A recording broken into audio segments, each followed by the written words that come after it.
Lo nonton nggak sih semalam?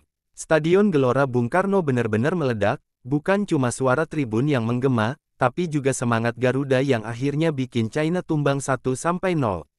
Gila, ini bukan cuma menang biasa, ini kemenangan penuh strategi, nyali, dan debutan yang langsung ngegas.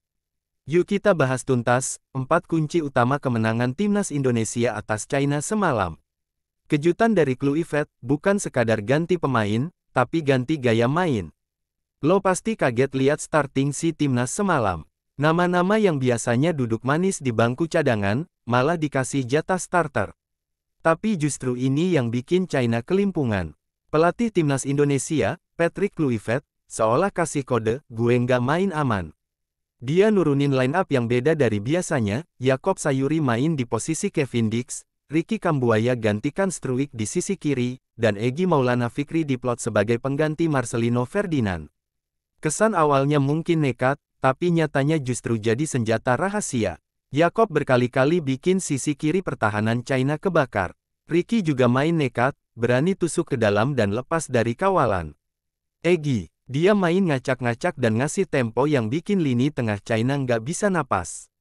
Strategi nekat kalau berhasil tuh bukan cuma jadi kejutan, tapi berubah jadi jurus pamungkas. Kluivert ngebuktiin, dia ngerti cara bakar semangat Garuda lewat rotasi pemain. Lini belakang timnas, sekuat tembok Berlin, sekokoh beton Cibinong. Kalau lo pikir kemenangan ini cuma karena gol semata, lo salah besar. Timnas Indonesia bisa menang karena punya benteng kokoh di belakang yang bikin China frustrasi total. Trio bek tengah Rizky Ridho, Jay Ises, dan Justin Hubner tampil garang. Mereka bukan cuma bertahan, tapi juga pintar baca alur serangan lawan.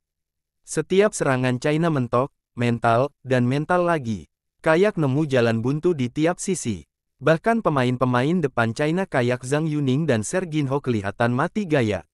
Belum lagi peran Kelvin Verdong di kiri dan Yakob Sayuri yang double kerja sebagai bek sayap kanan. Mereka bukan cuma bantu bertahan, tapi juga ikut bantu serangan balik kilat. Dan yang paling keren, clean sheet lagi. Ini clean sheet back-to-back setelah lawan Bahrain juga menang 1-0. Konsisten. Kalau serangan itu senjata, maka pertahanan adalah tameng dewa.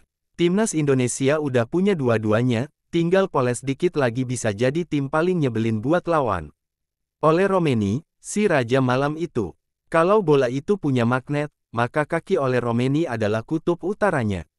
Apa-apa dia yang pegang, apa-apa dia yang jadi penentu. Bukan kaleng-kaleng. Ex-striker FC Utrecht ini tampil menggila.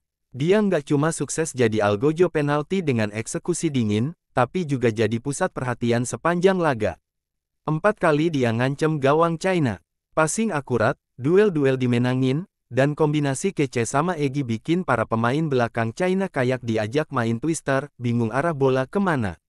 Ole dapat rating tertinggi di laga ini dari Fotmob, 8,3. Dan itu pantas banget. Dia bukan cuma cetak gol, tapi jadi general di lini depan. Mainnya rapi, tenang, dan selalu ambil keputusan yang bikin lawan panik. Boleh jadi, malam itu bola milih jodohnya sendiri. Dan dia pilih oleh Romeni sebagai pangeran utama. Garuda pun terbang makin tinggi. Debutan langsung ngegas. Welcome to the Garuda Gang. Yang baru, bukan berarti takut. Yang baru, malah jadi nyawa baru buat permainan Indonesia semalam.